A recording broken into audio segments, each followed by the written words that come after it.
ମୋ ଆଖିର ଲୁହ ତୁମ ପାଇଁ ମଜାକ ହେଇପାରେ, ଆଉ ମୋ ପ୍ରେମ ତୁମ ପାଇଁ ଟାଇମ୍ ପାସ୍ ହେଇପାରେ। ଯଦି କେବେ ପରୀକ୍ଷା କରିବାକୁ ଚାହୁଁନା, ତାହେଲେ ତୁମେ କରିପାର।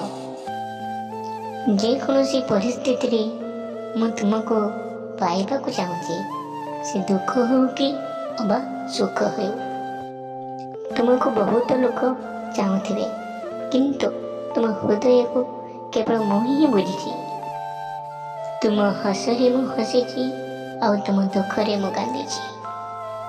ଯଦି କହିବ ତ ତୁମ ଖୁସି ପାଇଁ ମୁଁ କିଛି ବି କରିପାରିବି, କାହିଁକି ନା ତୁମ ପ୍ରେମରେ ମୁଁ ଏବେ ପାଗଳ ହେଇସାରିଛି। ସତରେ ପାଗଳ ହେଇସାରିଛି। ଯଦି ଭିଡ଼ିଓଟି ଆପଣଙ୍କ ମନକୁ ଛୁଇଁଛି, ତେଣୁ ଲାଇକ୍, ସେୟାର, ସବସ୍କ୍ରାଇବ୍ କରିବାକୁ ଭୁଲନ୍ତୁ ନାହିଁ। ଏଇଭଳି ନୂତନ ଭିଡ଼ିଓ ମୁଁ ଆପଣଙ୍କ ପାଖକୁ ପ୍ରତିଦିନ ନେଇ ଆସିବି।